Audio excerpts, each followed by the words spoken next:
Hi everyone, good afternoon. Welcome to today's session. Myself Sujit, part of UAE VMUG team. I have been part of VMUG for over 9 years, being as a member, now volunteering UAE VMUG team.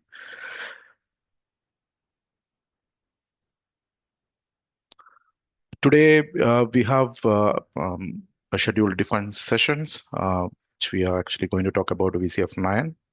With me, Hardeep Singh, Varghese Filipos, Abdullah, and Koshad joining with the different sessions.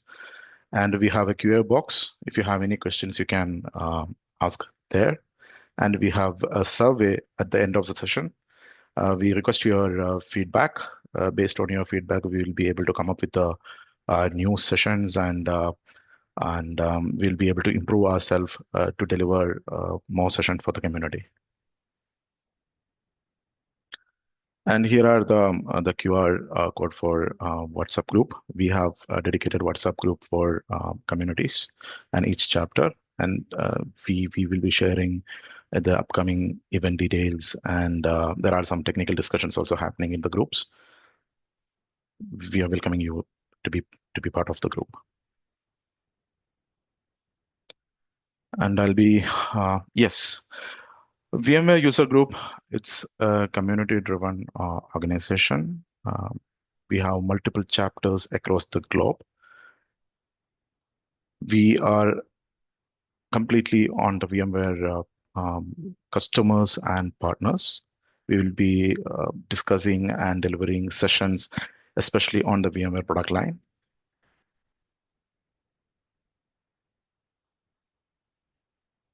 I'll be talking about a little bit of how the membership works in VMUG.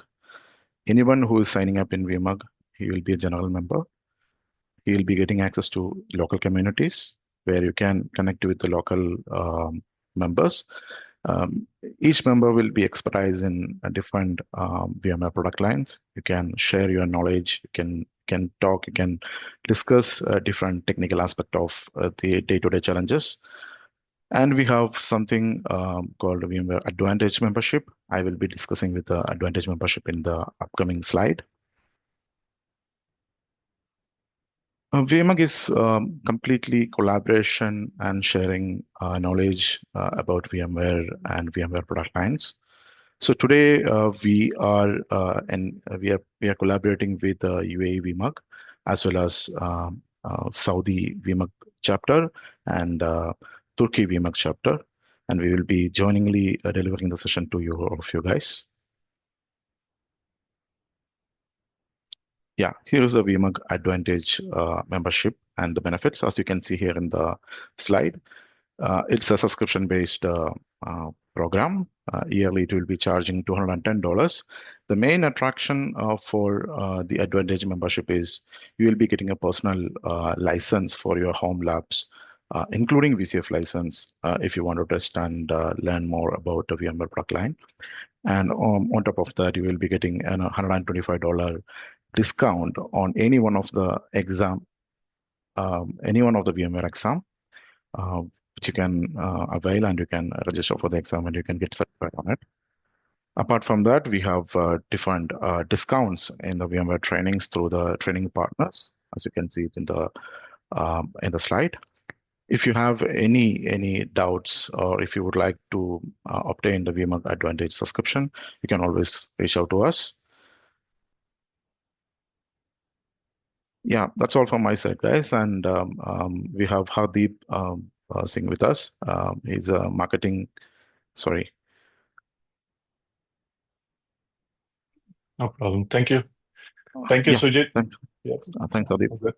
Yeah. So my name is Hardeep Singh. I'm from the VCF division, working in marketing. So glad to be here with you all today. So let's begin the session by providing an overview of VMware Cloud Foundation, or in short, VCF. So this is a very important topic, as I will talk about how we help to reduce and simplify complexities and issues that we are hearing from our customers for their data center infrastructure and also their application strategy. Let's first take a step back and talk about the traditional approach. So these are three main pillars. So compute, you can see, is compute, storage, and networking to build your data center. And on top of that, these three, you build your security model to secure and protect your data center and applications.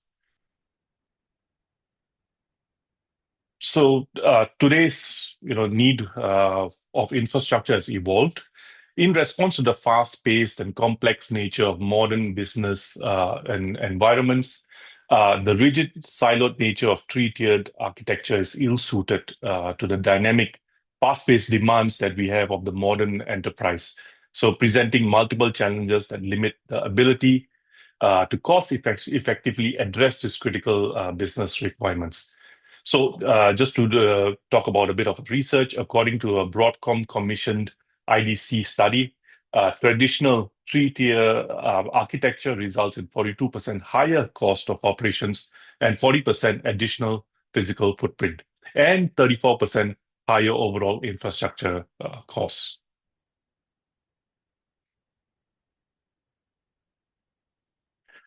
So to overcome the limits of the three-tier infrastructure and remain competitive in this digital-first era, businesses are required a unified infrastructure platform that seamlessly integrates and orchestrates cloud infrastructure into a cohesive, efficient, and scalable platform. To address this need, many organizations went all in onto the public cloud, as what you see here. So the public cloud unified the silos but introduced significant new challenges such as higher cost, lack of data sovereignty, interoperability complexities, and also low compliance. So as public cloud services scale to meet the need of the business, a lot of operating costs dramatically increased, and and it was difficult to predict and also to control. So while there was also flexibility of public cloud provided agility, it also brought a lot of variable data transfer costs, egress, and hidden service fees. So finally, security concerns emerge as a major issue as shared infrastructure and its associated vulnerabilities made regulatory compliance and stringent data protection rules complicated to manage. So also in another report, according to the Forrester research, 39% of customers now see public cloud costs as a major issue, and 51% are concerned with the privacy of public cloud infrastructure. So as a result of all of this, many organizations are rethinking their reliance on the public cloud. Okay, so this is where the VMware Cloud Foundation comes in. The modern private cloud solves our customers' challenges, offering the best of both worlds. So public cloud and data center, delivering all of the advantages of the public cloud and also the benefits of the data center. So private cloud offers these benefits of public cloud. So agility, you can quickly deploy, scale, adapt applications to respond to market changes with the speed and efficiency. Scalability, you can easily expand and reduce resources based on demand or based on your business needs. Now, when it comes to self-service, provision, manage, and scale resources on demand without relying on IT intervention. Automation is a part of it, and you deploy, configure, and manage resources programmatically, eliminating the manual tasks. In addition, so private cloud solves the challenges of the public cloud with these benefits of the data center. So better cost control, so transparent pricing, no hidden fees, no surprise billing with usage spikes, predictable infrastructure, operations and licensing costs. Then you have the most important part, which is the enhanced security. So you have dedicated resources, complete control, network segmentation, and strict access controls. This helps to reduce attack surface.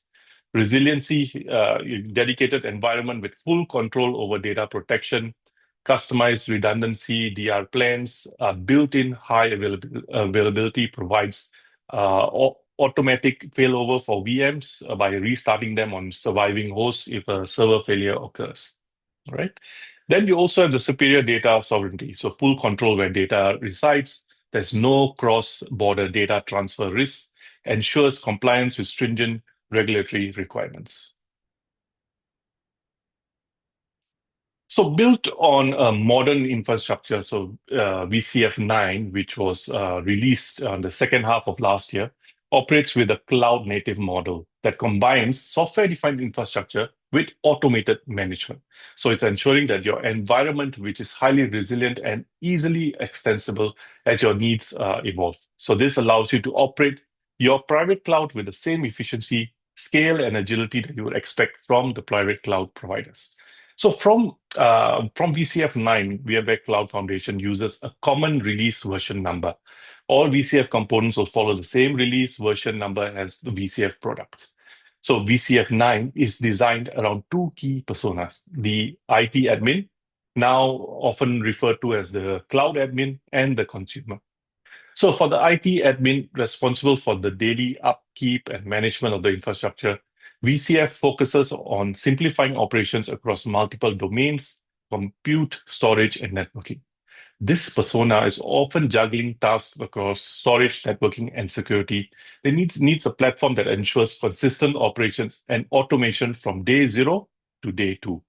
So VCF offers easy management of virtualized resources as a unified platform, eliminating the need for siloed screens and also for manual clicks. The focus is on fleet management, you see here. So streamlining upgrades and automating operational tasks while ensuring robust security and visibility across the entire environment. So creating and managing tenants is simpler than ever, empowering admins to handle the large-scale infrastructure efficiently. Then you have, on the other hand, the consumer. So this is typically the application owner or any so-called non-technical persona. So it can be, for example, the VP of Finance or Procurement Manager who requires access to cloud services without dealing so much with the underlying IT infrastructure. So VCF provides a self-service catalog to make it easy for consumers to access the applications they need without IT intervention. So all this takes place by orchestrating resources and separating tenants. The platform ensures that the content and services are readily available to the right stakeholders. This also helps in allowing for faster provisioning and consumption. So that you have in a nutshell this whole application of the VCF 9. So this is the unified platform itself. So I hope that gave you a concise overview of VCF 9. I will now hand it over to Varghese, who will elaborate on the value that VCF 9 brings. Right? Thank you. Thank you, Hardeep. My name is Varghese Philippos. I'm part of the TAM team within Dubai. I've been with VMware for close to 14 years now. I've been part of the community as well for quite some time. And I'm also a vExpert Pro. So any one of you, if you want to apply for the vExpert program, please do feel free to reach out to me. Okay, so what Hardeep mentioned about the full value of VCF, right? What are the full overview of the VCF? And as you see, it's a full private cloud stack, right? So, and we don't expect everyone to go to the full stack at the first time itself, right? On the day one itself. So that's where in this section, I'll be discussing a bit of like on step-by-step pathways to help you unlock the full value of VCF platform in step-by-step way. Okay, so going forward, sorry for that.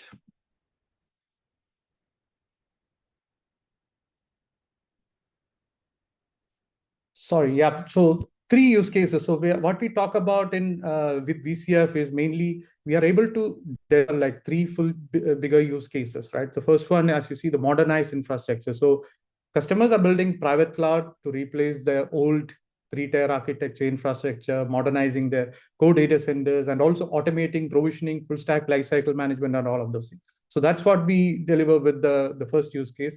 And then the second one, the public cloud like experience for developers. So which is basically giving the developers the public cloud like experience where they can go in and request for the resources without needing to interact with the infra team, and then so it also helps you to deliver the applications quickly.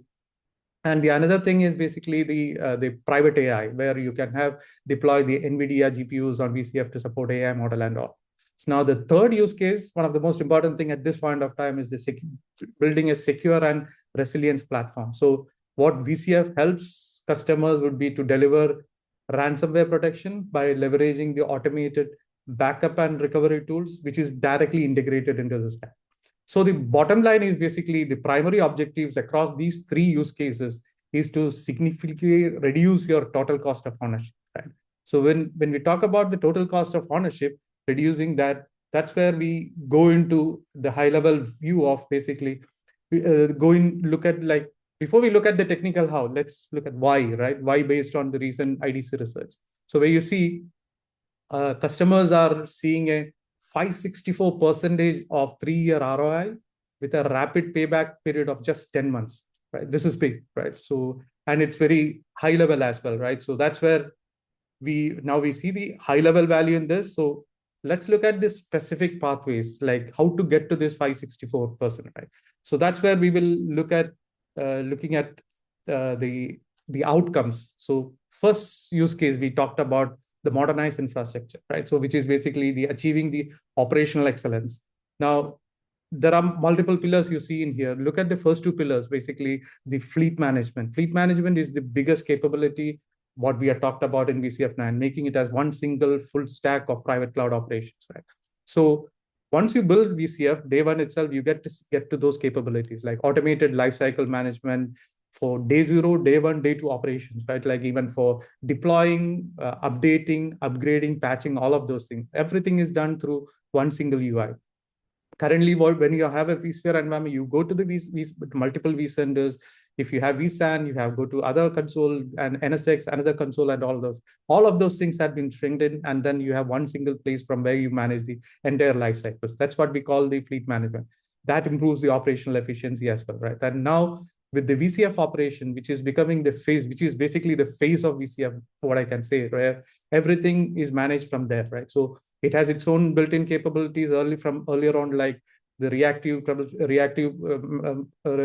management, proactive result, and then capacity, costs, all of those things, right? And everything is built in, all still in there. So even that helps in improving the operational efficiency. We are talking about all of those things, right?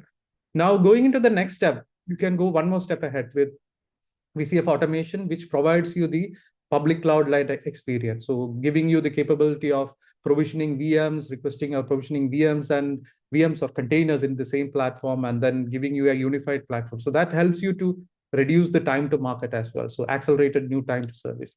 Now going one more step up, right? With VCF, you have 1 TB of storage per core within the VCF itself. So that gives you the ability to utilize the vSAN storage within that, right? It actually gives you the three capabilities, leveraging the scale-out architecture with multiple deployment options like HCI as it is, or disaggregated storage, or even the ESA stretch clusters itself. So multiple ways. So that not only improves the operational efficiency, but also lowers your OpEx as well. Now, the next pillar is for the network. So network, we all know, like deploying NSX was used to be like you interact with the network team, integrate with there, and all of those things. So now we are talking about really like zero ticket SDN, where you heard about the VPC, just like in public cloud, a non-network expert can go in and do the VPC for their own VMs from the vCenter UI or ARIA automation itself. So that again improves the operational efficiency, and also the network and compute capex reduction on the networking side, right? So that's the first use case, and you saw the improvements on that thing, right? So now going into the second one, the cloud experience for developers. This is basically like once you deploy VCF, you have the VKS platform there where you can run modernized application or the containers, Kubernetes-based application without needing to do anything else, right? So the platform now supports VMs, containers, databases, data services, load balancers, everything running parallelly on one single unified platform. That definitely helps you with a lot of cost savings on the faster time to market and all of those things. So again, going to the next step where you can go in is again using the VCF automation, giving a public cloud-like experience for the developers. They don't need to really go in and raise a ticket for infrastructure for the application, but then they can just do it by themselves from the VCF automation, and then helping you to increase the time to market thing in that. Now, you might have heard about the Tanzu application platform tools like TMC, TKGS, all of those things. Now, all of those things run on top of the VCF now. Like, so you can have we provide the easy to use set of golden commands to build, bind, deploy, scale, and application securely across from the starting to the delivery point. Right? And also gives you the gain to app visibility using the AI-driven insights. That's again helping you to improve the productivity as well as improving the efficiency. Now, the other thing which is coming up is the private AI, right? So private AI is basically we have the easiest way of deploying within the VCF. Even before that, like VCF platform is basically designed to accelerate performance for any LLM model. So that is a big improvement in there, right? And then also help you with automating or easy deployment of private AI workload with the easy GUI-based, guided GUI-based workflows in there, and that definitely helps. So that definitely helps on CapEx and OpEx on the hardware side as well as on the efficiency side, right? So that's the savings what you see from the cloud experience. Now let's go into the third one, right? Third one is basically the security part, security and resilience part. Now the first pillar, we talked about how much time you have taken time for patching your ESXi host for the vulnerabilities, right? So because vulnerabilities are very frequent now, and you need to have a downtime. So what that means is you have a gap on getting your host patched all across, right? So now, good thing with VCF 9 is we have the live ESXi patching, where you don't really need the full reboot of the ESXi host. So no downtime needed from the application team or VM team, so that you can always patch do the live patching without needing to go for or wait for the downtime. So that is a big saving, and it improves on the efficiency as well as improve on the security part as well. Now, the next thing what we can go ahead with VCF is basically looking at the east-west traffic and securing it. That's what we call the micro-segmentation. And with distributor firewall, it prevents the lateral movement of cyber threats across the environment, right? So that's another saving, and you save on the firewall costs around that and all this. That's again another saving. Now, the third pillar, what you see is related to the business continuity. So VCF ensure a faster and more confident recovery from ransomware and disasters by significantly reducing the business disruptions, right? And also, you might have heard about the site recovery manager, wherein the older site recovery manager, which is now part of the VMware Live Recovery, which actually helps you with disaster recovery across both on-premises as well as the cloud environment. That again saves you, prevents your downtimes and all of those things. Now, the last pillar, and compliance. Compliance is very important in the current world, where you want to build a baseline and make sure that nobody drifts from that, no component drifts from that, right?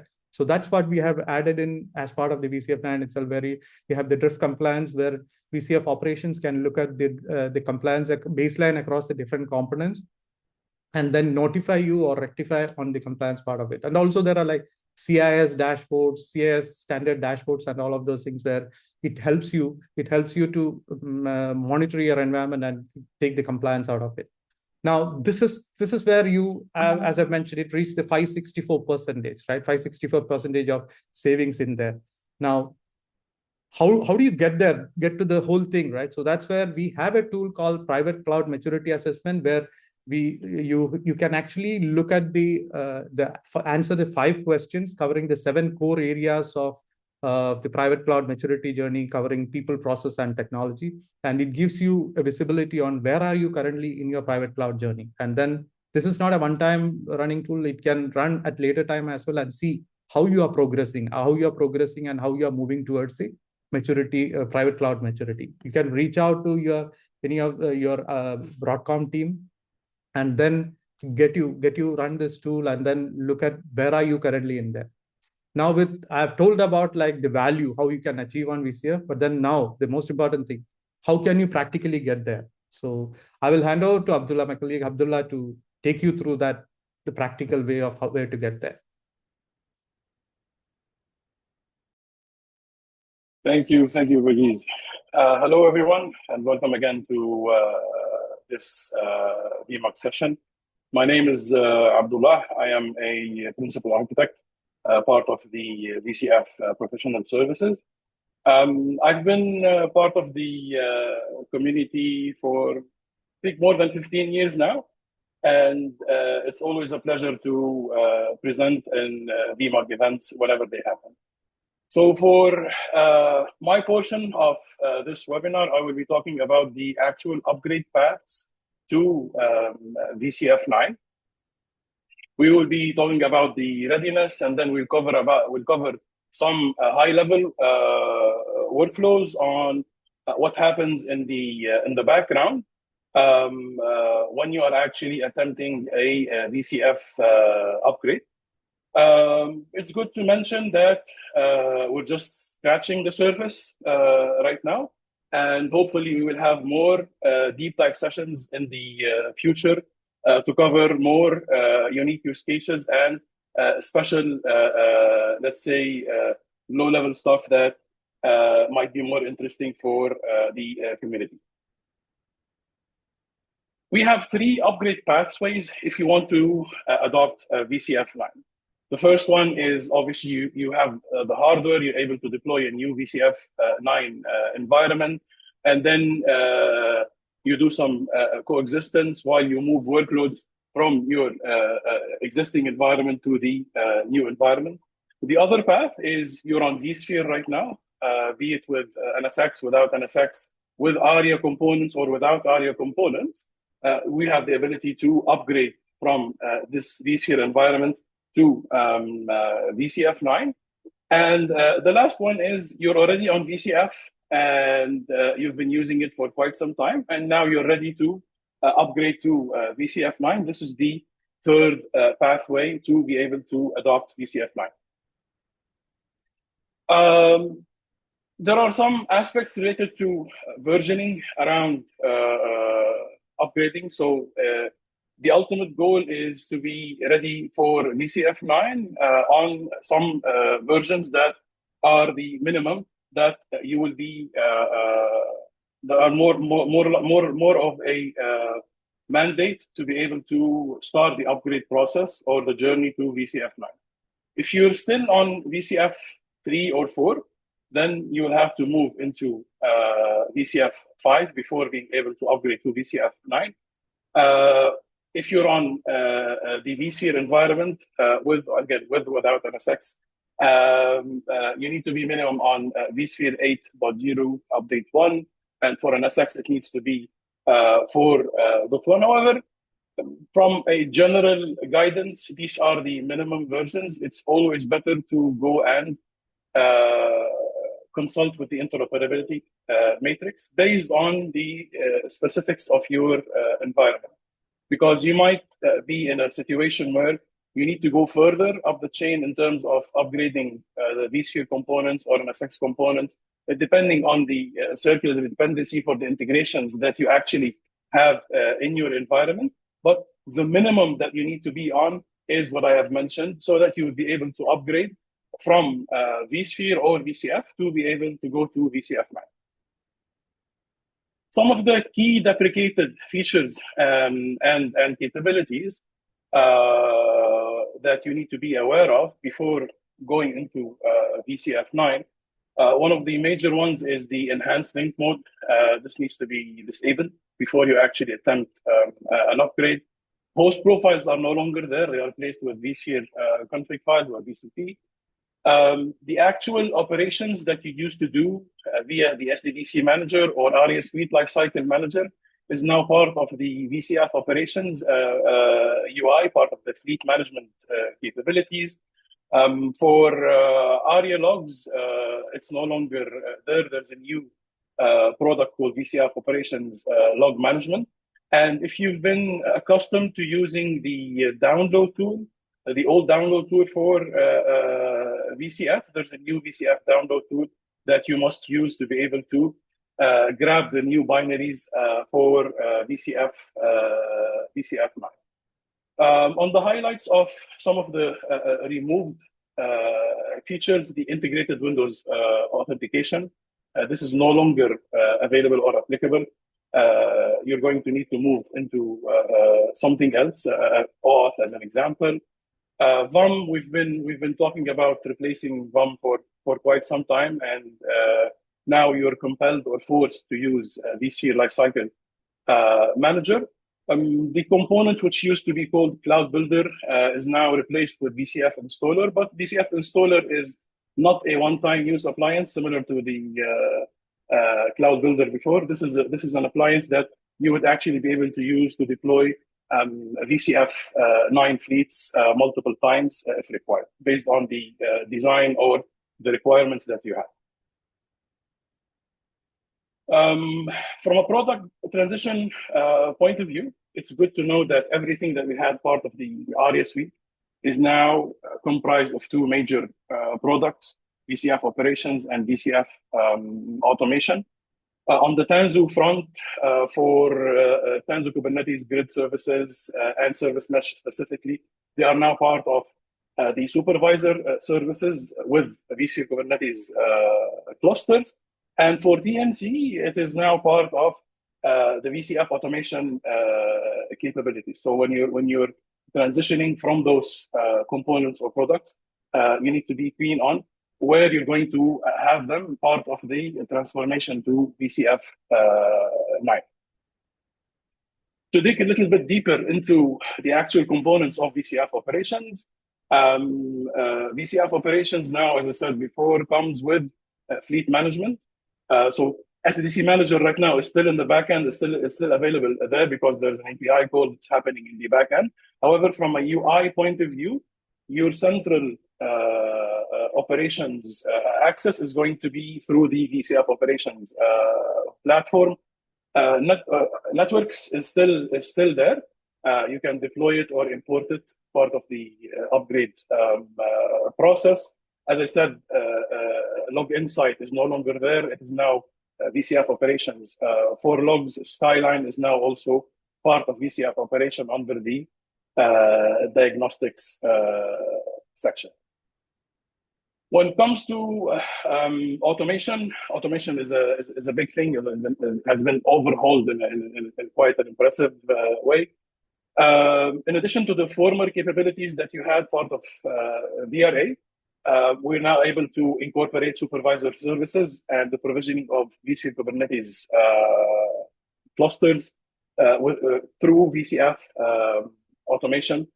We're going to have more sessions in the future to deep dive around this topic. It's a big topic. It's an exciting topic, and but it's good to know that the convergence of the separate platform, separate services from a provisioning or day-to-day administration is now converging into some centralized platform, which is, as my colleague Verghese mentioned before, on the upside of enhancing administration and day-to-day operations. Some of the key considerations that you need to think about. Generally, those might be part of any kind of upgrade that you need to do or you used to do, but we're just highlighting them for the sake of making this or flagging these prerequisites as something that's very important. On the hardware side, you will always need to go and check with the hardware compatibility guide. The general consensus right now is that anything which has been supported part of vSphere 8 is now supported part of VCF 9. However, you'd still need to go back to your OEM to validate certain aspects of I/O devices or deprecated devices that might not be supported by the hardware vendor. And you need to pick it up from there to make sure that your hardware is ready for VCF 9. In terms of third-party dependencies, one of the major ones might be backup because it's commonly used across all of the implementations. You need to make sure that your backup solution is compatible with VCF 9. You don't want to lose the ability to do backups or actually to do any kind of recoverability while you are attempting an upgrade to VCF 9. For VxRail, we now support greenfield deployments. Brownfield or upgrades is still a work in progress. It will be announced when it's going to be announced. For those of you who are using PowerFlex, this is also supported for greenfield deployments for VCF9. However, you need to go to Dell and raise an RPQ to be part of your implementation of PowerFlex. For vVols, as announced, it is deprecated now. However, it is supported on a case by case. If you're heavy on vVols, please reach out to your Broadcom account representative so that to take it forward and see what kind of support you're going to be able to get, or strategize around exiting vVols towards the supported storage capabilities of VCF9. For those of you who are using Cloud Director, Cloud Director is on the migration path to VCF automation. Right now, there is no version of Cloud Director which supports integrating with VCF9, as in vSphere and NSX specifically. This will be more into the next release of VCF9, which will carry the migration capabilities from Cloud Director to VCF automation. When it comes to resource requirements, this is just a quick example that you shouldn't ignore, which falls under the capacity management. When you're going from vSphere only environments or vSphere with only VROPS or ARIA Suite to that end, you're going to have to consider the additional resources that will be required to deploy those additional appliances, part of the conversions from vSphere to VCF9. If you're already on VCF5, most of the components from a sizing perspective are very, very close. So from a resourcing point of view, you don't need to worry much about this unless you're introducing new components later on after the upgrade has been completed and you are now residing on VCF9. For the most common upgrade scenarios, as I said when I started, you will be able to deploy, or you have the option to deploy a new VCF environment and then do some parallel coexistence. For some of you, this might be a more controllable option to go to when adopting VCF9. You have more granularity around the workloads that you're going to move from the source environment to the destination environment. You might want to use the opportunity to do some cleanups on some stale projects that are no longer needed. It gives you maybe further clarity around capacity management or how the environment is being used generally. On the upside of things is that you have the ability to do rollback. You can move the VMs or the workloads back and forth between your legacy or source environment to the new one in case issues arise. You would have more time to test and stress test the platform against your business use cases and technical requirements.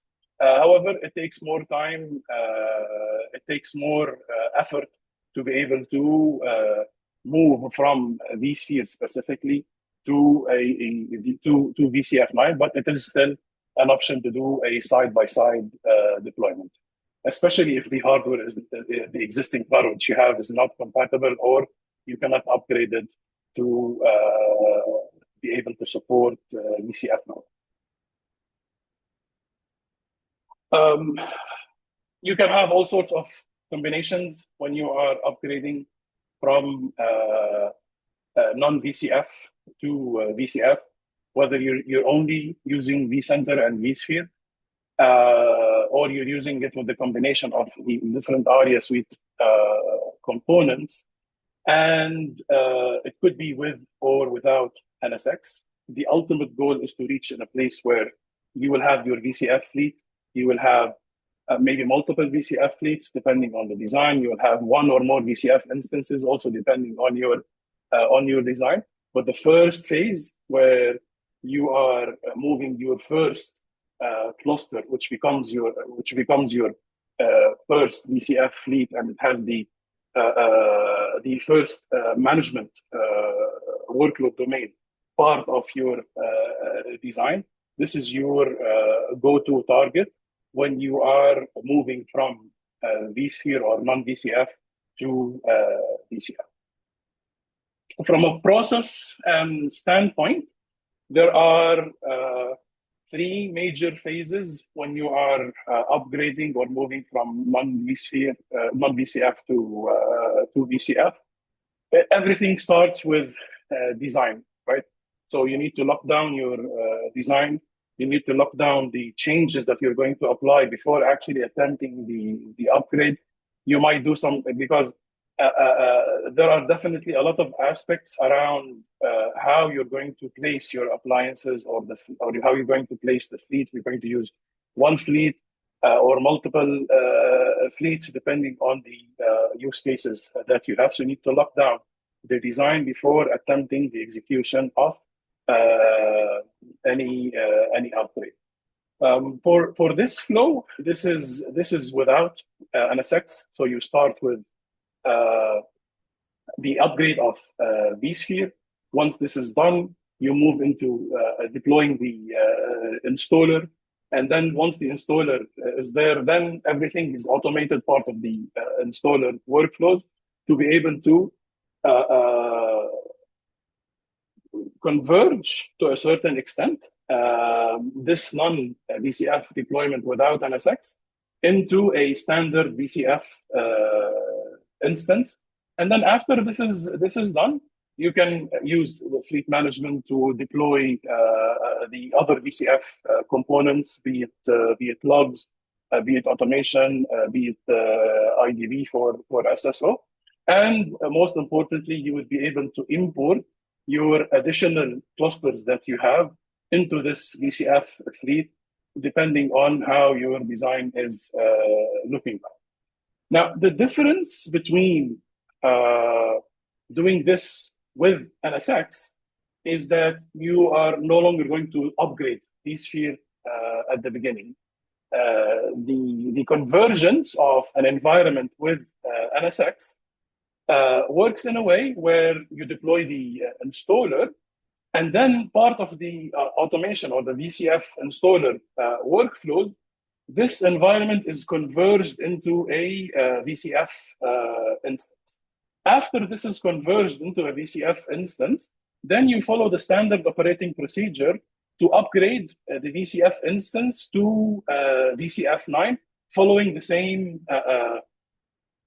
methodology that we have been using, part of the SDDC manager process to upgrade any workload domain. So this is the only difference when it comes to an environment where NSX exists. For environments that have vSphere with ARIA Suite, as I mentioned, there's a minimum version for the operations that you need to be on. So, for example, if you're using ARIA Suite Lifecycle Manager, you need to upgrade it to 8.18 patch 2. Then you would upgrade operations. Then you'd follow the same process that you have followed previously. You upgrade vSphere, you deploy the installer, and then through the automated workflows of the VCF installer, this environment gets converged into a VCF fleet / instance.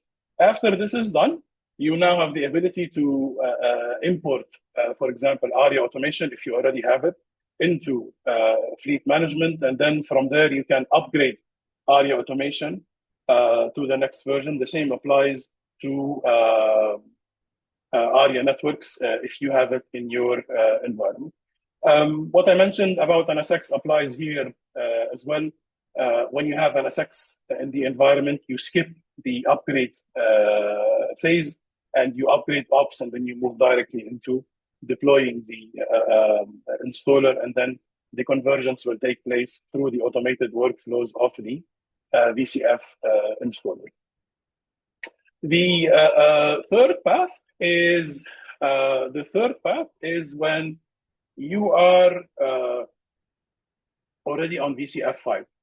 If you're already on VCF 5, you would have the option to deploy or not deploy VCF operations depending on the use case. And once this is there, you will use the VCF operations to upgrade your existing VCF workload domains to VCF 9. It is pretty much the same. The process is a little bit lengthier compared to the upgrades that we used to do before. However, the end result is that you also will end up with your VCF instances on VCF 9. And once this is done, if you have ARIA, if you don't have ARIA automation or ARIA suite components, you will be able to deploy VCF automation part of your day 2 operations after the upgrade is done. One key aspect when you're already on VCF 5, but you have existing ARIA suite, I am keen on VCF automation actually. When you upgrade NCM and then you upgrade VCF operations, the first thing that you would do actually is import VCF automation and then upgrade it directly. And the reason is circular dependency, right? You want VCF automation to support your existing VCF instance with their versions without disrupting your automation operations, the provisioning, the day 2 actions that you have, for example, the service is part of the VCF automation platform. After this is done, you would start by upgrading your VCF instance to VCF 9. And once this is done, you would have the ability to also deploy VCF logs. As I said, ARIA logs is no longer there. So if you're keen on maintaining using the logging capabilities of VCF operations, you would need to deploy a new the new product, which is VCF operations logs. And also, as to all of the other use cases, you would have the ability to import additional workloads depending on your VCF 9 design. This is it for me, Kufad. I think there are some questions that maybe we can answer. Thank you. Thank you, Hardip, Vargiz, and Abdullah for those insightful presentations. My name is Kürşat. I am from Istanbul. I am working as a TAM based in Istanbul. While we couldn't answer everything in real time, we have about some time to dive into some of your unanswered questions. I see that some questions in the Q&A box. I'm starting with the first one. Vargiz, maybe you can answer this question. VxRail platform, vCenter will be internal or external? I'll give it to Abdullah to give more details on that, because that was touched upon one of the slides in there, right? For the VxRail, because it's a little bit complicated. Yeah, it's Sure. It's different for VxRail. The idea is that there is no longer the concept of internal and external. And again, VxRail right now is only for greenfield. The VxRail manager will only control the hardware lifecycle, whereas everything related to the software stack will be maintained through the VCF as a platform. So the previous concepts where we would have the option to use an existing vCenter or deploy a new vCenter, this is no longer there. Part of the transformation and unifying the experience of deploying VCF 9 across the different hardware platforms in the market, the different supported hardware platforms in the market. Yeah, thanks, Abdullah.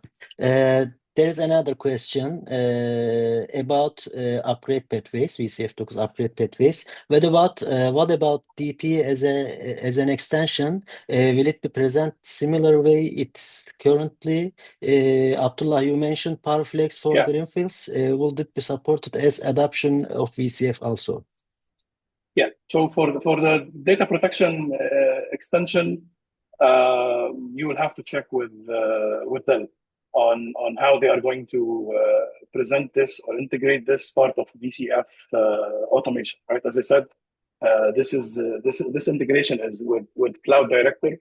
Once the migration paths are there, you will need to go back and talk to Dell or any third-party solution vendor for any VCD extension towards how it's going to look like with VCF automation. On the PowerFlex, yes, you can definitely do greenfield for PowerFlex. It's supported, it's documented on both sides. And it has, I believe, it has some design guide aspects from Dell themselves in their documentation as well. So if you have PowerFlex, you can definitely go for VCF9. However, as I said, you need to raise an RPQ to be able to work with Dell on getting this set up part of your PowerFlex implementation. Yes, there are some design questions. One of them from Chitanya. I am reading it.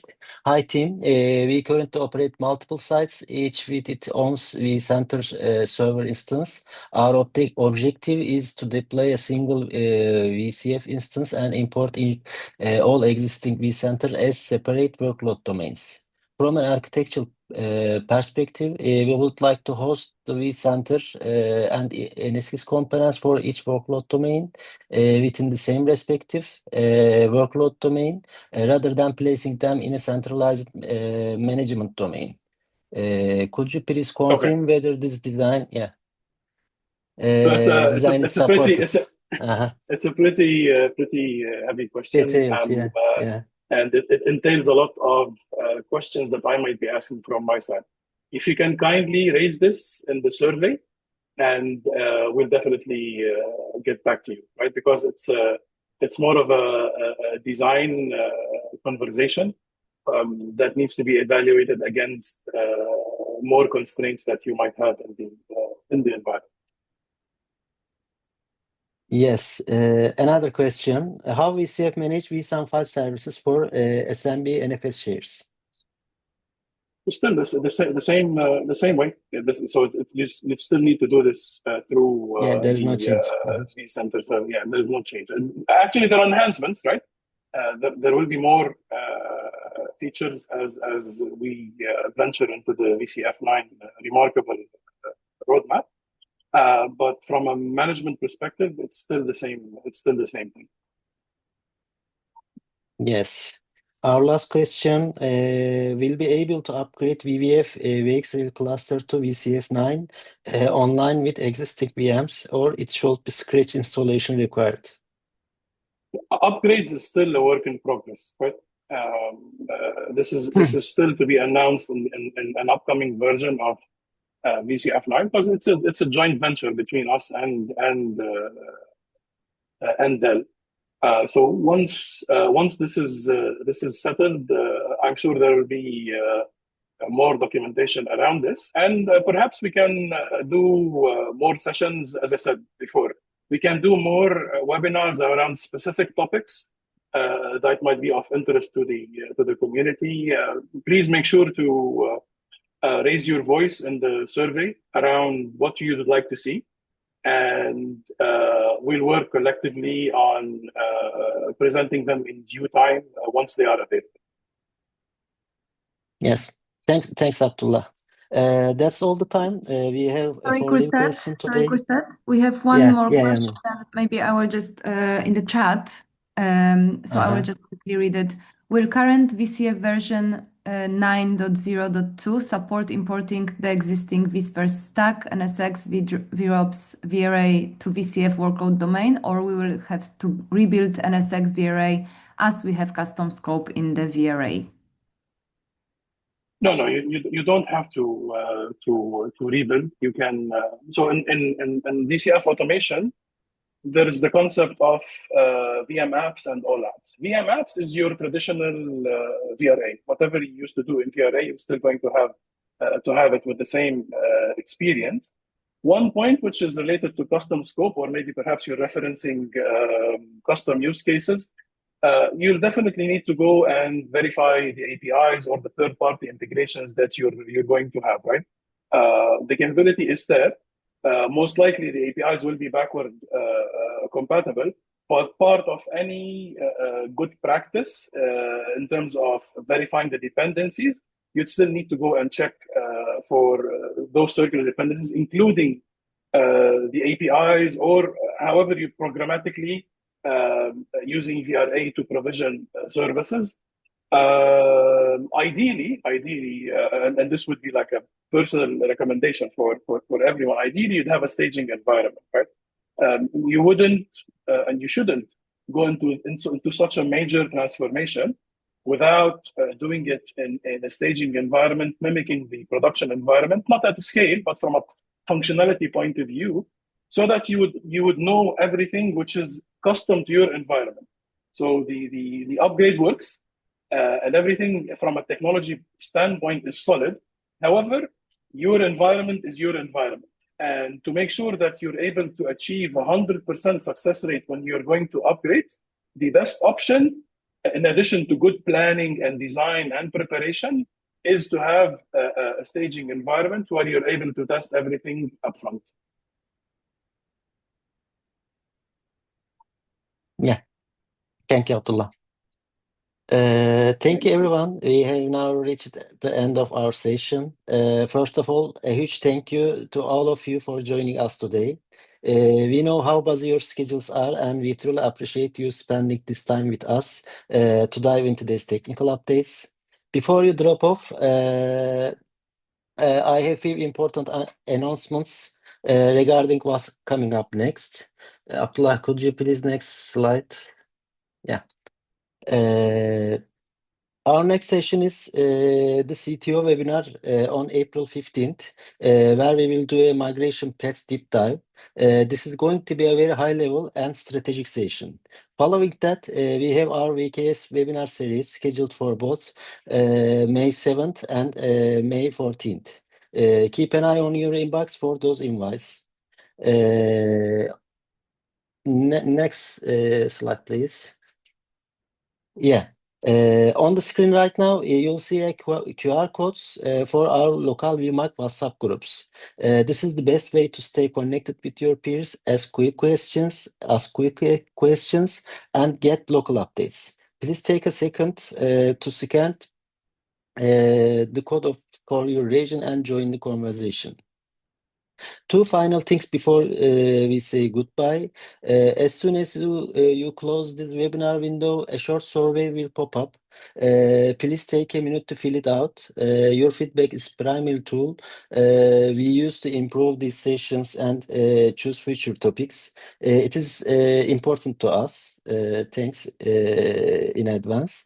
You don't need to worry about taking notes on everything today. You will receive a summary email shortly, which will include a link to the full recording of the session. Thank you again your participation and for being part of our community. Have a wonderful rest of your day, and we look forward to see you at our next event. Bye-bye. Thank you. Bye. Bye. Thank you. Thank you, everyone. Thank you, everyone.